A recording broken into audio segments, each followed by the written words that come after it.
sinar cocok memangan pupuk kang ser swaraning seno kadya kaca singa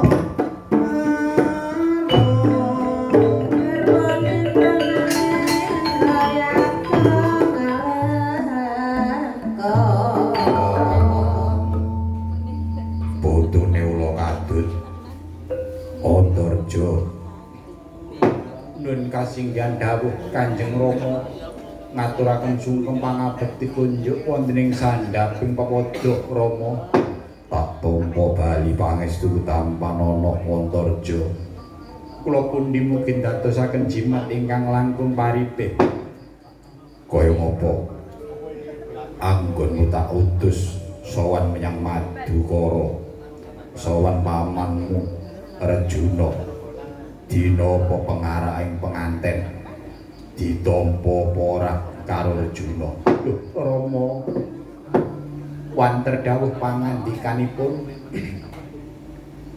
Kanjeng Paman Arjuna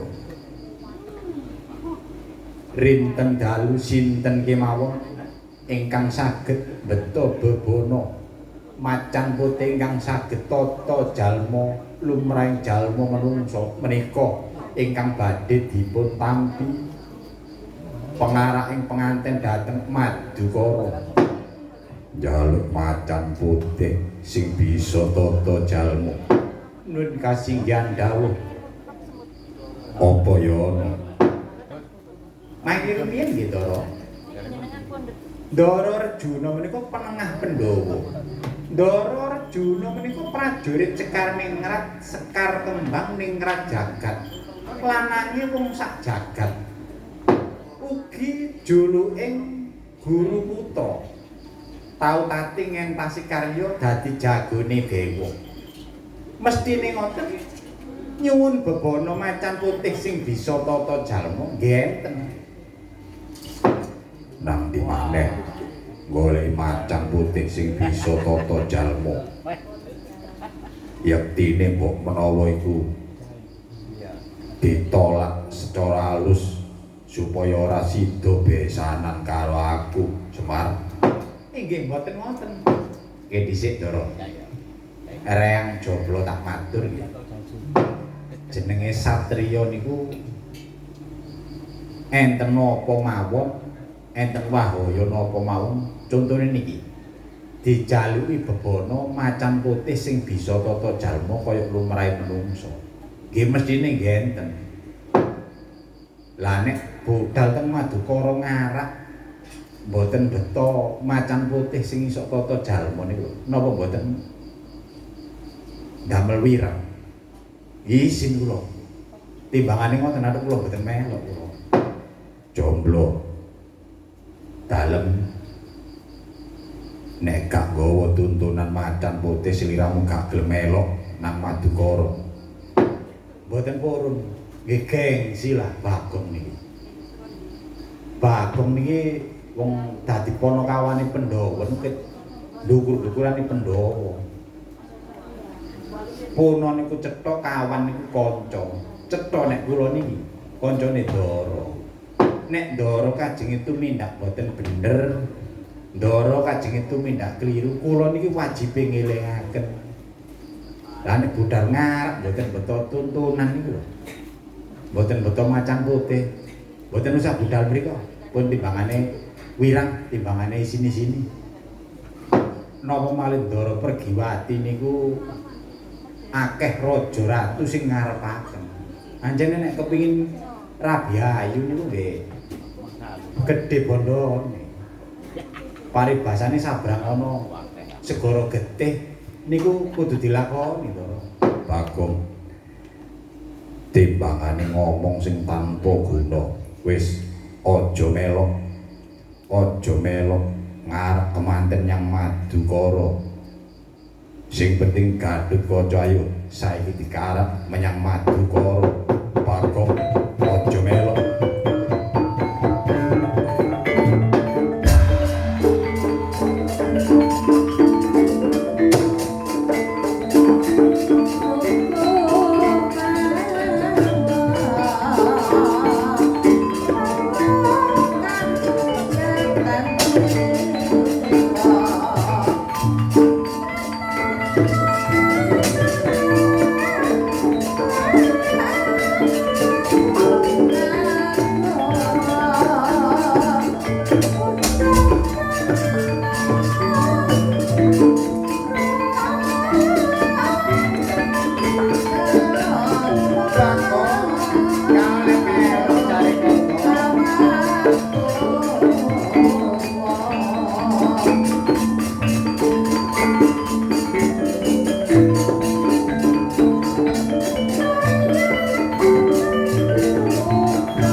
iki karepku cekak gawe isin cekak gawe wirang Ndara Sena dijaluki bebono macan putih sing isok tata jalwa ngono kok gak dituruti gak disembadani kok tambah reang gak oleh merok ngarak nang Madukara oh tak tutno ke biyen walesane kaya ngene wis aku gak ngegrup lho ngene aku tak golek jerakan liya ya gak wurung omonge reang iki wis gak digugu oh tak golek kon ngadem sing enak goblok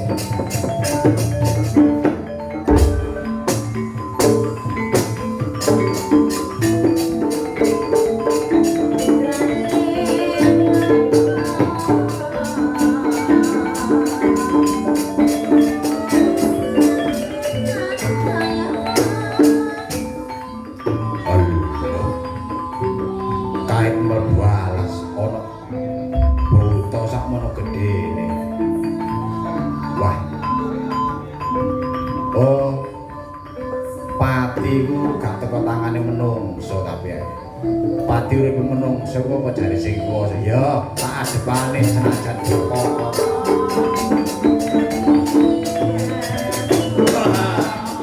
wah panjang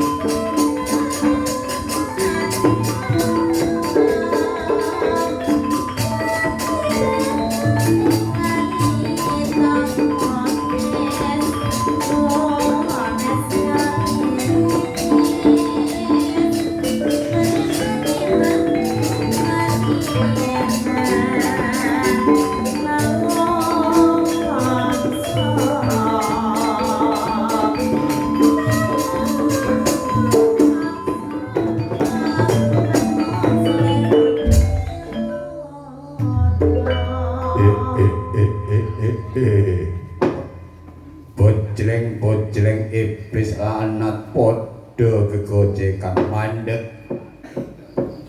wani mlebu ning madyaning wana kene apa ora ngerti wana sing wingit satu mara satu mati sapa kang dadi aranmu mijiling saka ndi wani mlebu ning alas Krendawahana kene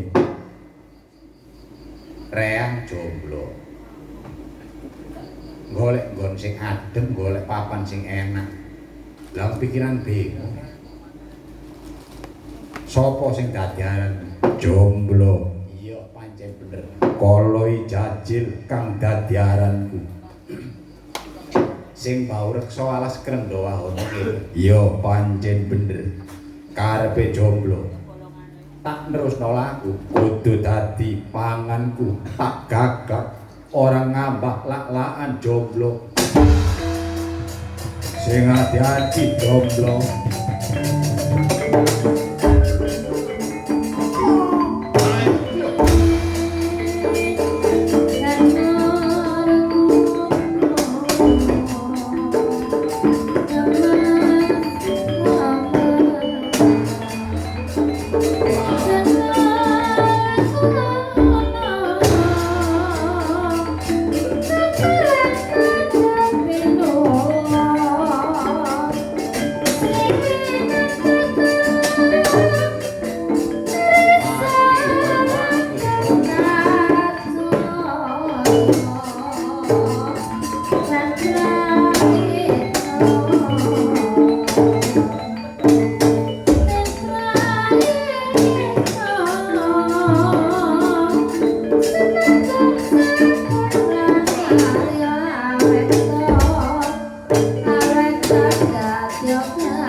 wis dedel kabeh. Mbah, panjenengan menika sinten? Mandhap saking Dirgantara. Bagong, ulun Sang Hyang Tunggal, Bagong. Lho. Kanjeng Rama Sang Hyang Tunggal iki, Pak. Iya, jomblo. Aku bareng bakal paring pitulungan marang sliramu. Sliramu ora oleh melok ngarep menyang Madukara. Nggih, kok semerap. Nganti pikiranmu bingung, kaya-kaya gak gelem urip, luwih becik mati lak ngono sih karepmu. Nggih. Nganu to aku ya, tak ganti sandangan mengko weruh dhewe kaya ngopo. Terusane to lakon iki goblok.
Sandangan Gatotkaca sliramu. Sawana menyang Kendhalpura ing kono ana sawijining pendhita sing mangas Rama sing duweni kedunungan macan putih sing bisa tata jalma. Jaluken mbok meniki wis iso dadi lelakone jomblo. Nggih, nek ngoten kula ganti jeneng. Ganti jeneng, ganti aran, ganti swara. Sliramu kaya Gatotkaca saiki jajal jaluken macan putih sing bisa tata jalma.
Putraku ger inggih Kanjeng Rama Penembahan.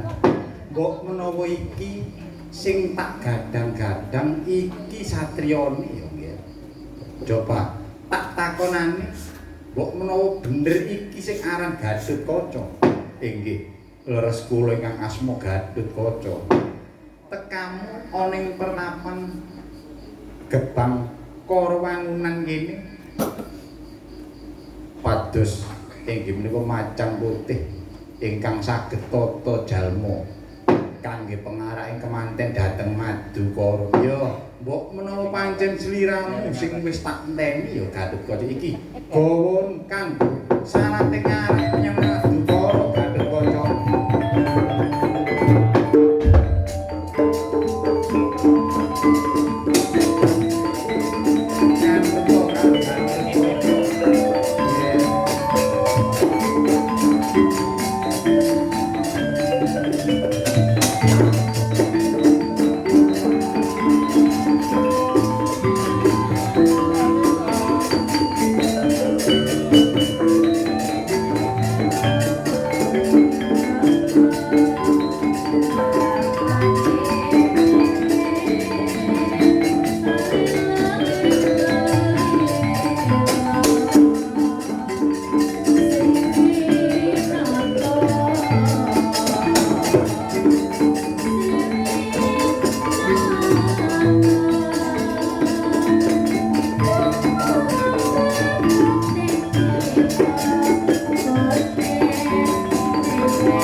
dewa Bathara jagat pasesaning dewa ora manggil Gatotkaca. Inggih kasinggan dawuh Kanjeng Paman ingkang putra Gatotkaca nedya ngarak bonang kemanten. Kanjeng Paman sliramu ngarak menyang Madukara kene apa ora diaturi karo kakangmu Antareja? Sapa wae sing ngarak menyang Madukara paribasane tunggak diudeng-udengi yen nggawa tuntunan macan putih sing bisa tata jalma bakal tak tampa pengarake punang kemanten. Ndara bener omonge Bagong iki bae. Mrangati kula mboten dipun tampi ora tak trima Gatotkaca sebab iki penjaluke kemanten wedok ya. Jaluke putriku Dewi Pergiwati sing nggawa macan bisa tata jalma yaiku sing dadi garwane. Ya napa nek ngene iki Ndara? Mboten. Kula kedah panjenengan tampi Kanjeng Paman ingkang prapta Raden Gatotkaca.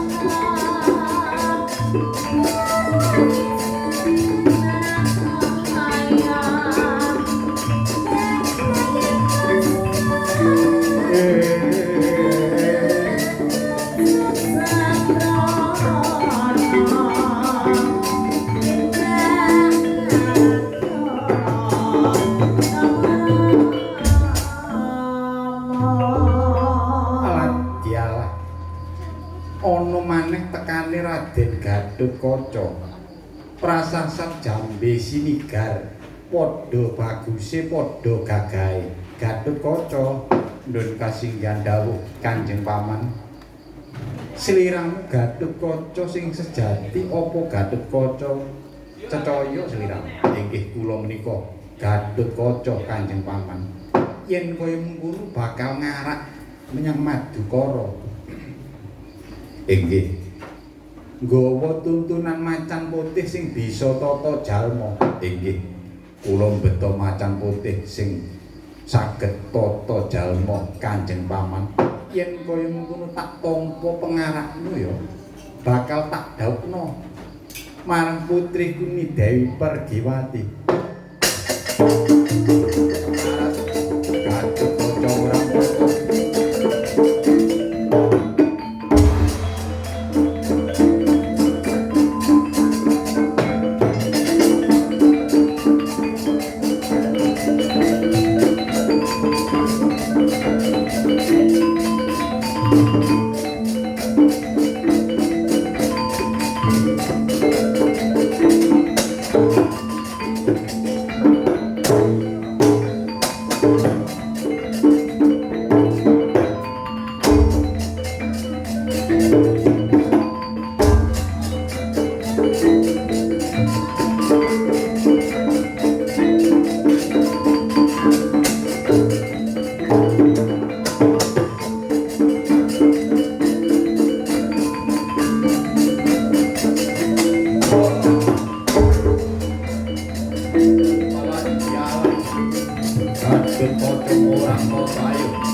Thank you.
wani mati pangrung-runge wiramani sabda kala sumandene ngeplataken juru petang jagat dewa Bathara ya jagat wasesaning dewa Kakang Semar Puruka apa man tibake macan putih sing bisa tata jalma man dadi ndaramu Gatotkaca jare ya kecelekan Dasamuka apa Gatotkaca sing kok tutna man dadi Ndara Dasamuka lah kok kon dadi Gatotkaca emang ya apa nek tak critakno wah kabuyan-buyan iki wis yaine jan nah iki mang pungkasane Ndara Pergiwati ku semayan semayan ya apa sih kok lah njaluk tuntunan macan putih sing bisa tata jalma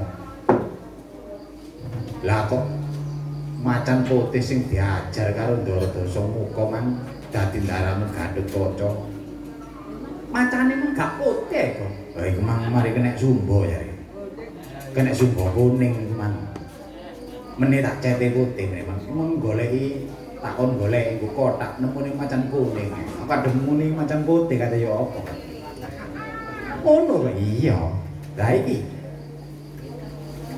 Ratu Loteke jagat iki mungsune sapa ya Pawira jare ya celukan man ya tak timbalane sarana ngapal aji supaya ndaramu kapiwara teka ana kene iya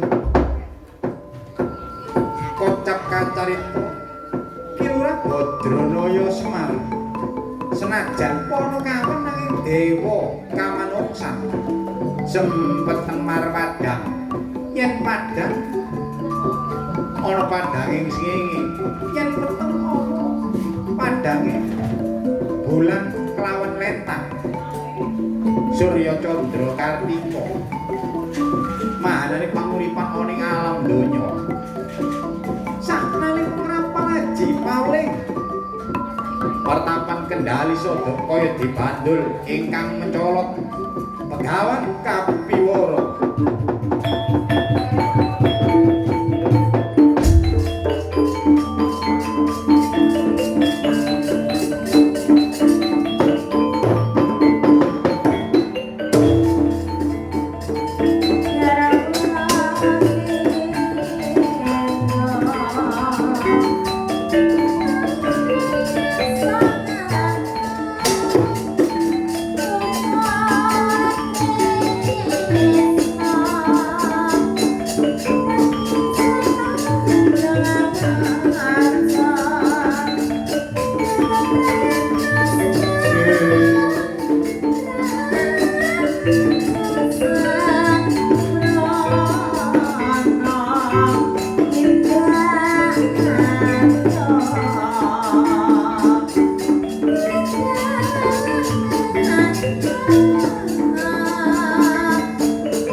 Panjenengan menika tanpa tinimbalan kok tutuk maju korong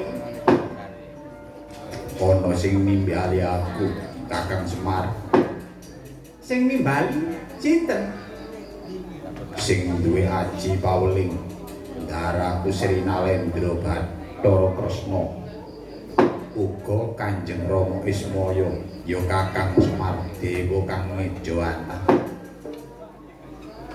jeling Pawira man ulangamu biyen lho jeling tandane napa nek kula ngapal aji pauling pertapan Kendali Sada ana lindu maambal-ambalan kaya-kaya diot ngerteni menawa oleh timbalan saka bendaraku. Ana apa Kakang Semar? Enten wahaya nggih. Teng Madukara niki enten sukmane Dasamuka sukma klambrangan. Kamangka niki jaman apa? Karepe Kakang Semar panjenengan balekaken teng Kubur Gunung Sim pangestune patenane Dasamuka.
Anoman ora panggling. Dasamuka. Ya pancen bener aku Dasamuka. Ana yuk sukma klambrangan ana Madukara kene karepe Dasamuka. Goleki panjal maning Sri Widyawati. Arehne tak anggep menawa Dewi Pergiwati ku kaya ayune padha karo Betari Sri. Pakar tak dadekno garwaku. Aja diterusno sing dadi karepan. Karepe kapiwara balik nang Kubur Gunung Sim. Wani karo Dasamuka. Apamu sing tawuran ya biyen kalah durung mesti yen aku kalah karo Sewu ana kethek tak loncat buntute awas. Saking ngono ayo aku.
ngayahi pakaryan balekaken sukmane Dasamuka oleh pangestune Kakang Semar tak lebono kubur gunung siem Dasamuka.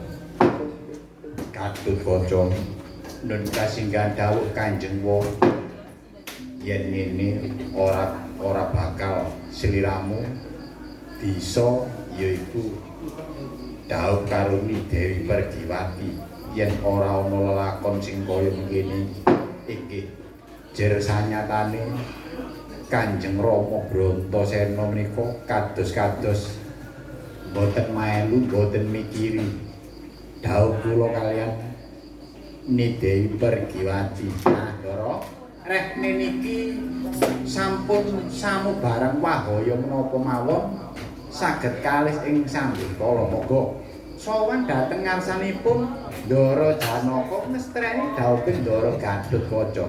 Ayo derekno aku Kakang Semar rupane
Gatotkaca nun kasinggihan dawuh Kanjeng Paman sing bisa nggawa macan putih sing bisa totol jalma rupane putra Gatotkaca mbok menawa pancen sliramu sing pancen digadhang dadi jodhone putriku Ni Dewi Pergiwati inggih angsal pangestunipun Kanjeng Paman Janaka ugi para pinisepuh Pandhawa saged minangkani menapa ingkang dados pamundhutanipun Ni Dewi Pergiwati. Nah, Ndara niki pun mungkasi jakane Ndara Gatotkaca dawuh angsal Ndara Pergiwati ing pamuji kula dongaaken dadosa rumah tanggane Ndara Gatotkaca dados kaken-kaken ninen-ninen dipun paringi keturunan jaler napa estri niku sami mawon.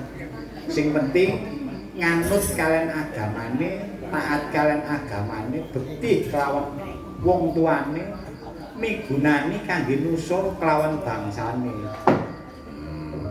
Gatotkaca nun kasinggihan dawuh Kanjeng Rama wis keturutan apa sing kok karma apa sing kok gadang dawuh karo Pergiwati nanging ngaelingono sliramu uga nyandang dadi prajuriting praja ning negara Ngamarta aja nganti nglirwakno apa kang dadi dawuhe pepundenmu Pandhawa nun kasinggihan dawuh Kanjeng Rama Brantasena yen kaya mengkono aja kesusu kondur menyang Jodipati uga Kakang Semar lan Bagong ayo kembul bujana Andrawina ana Madukara kene sak perlu ngestreni Gatotkaca kelawan Pergiwati anggone Daud dadi garwane Pergiwati Gatotkaca nggih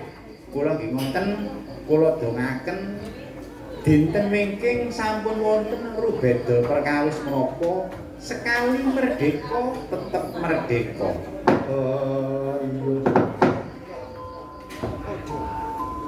Rampung paripurna ringgitan sedalun atas lalampang Gatotkaca krama angsal Dewi Pergiwati ing dinten wingking ing pangajap dalangi miyagane ugi Sohibet ingkang kagungan rajat Bapak Yono Sekularga tansah pinayungan rahayu wilujeng tinebahaken balak sengkalane dipun cedhikaken rejekine gampang anggone pados rejeki ngantos wonten toya pertanda ingkang mandhap wonten pusering dusun Maja Geneng kaya ana panutup Kang Prapta.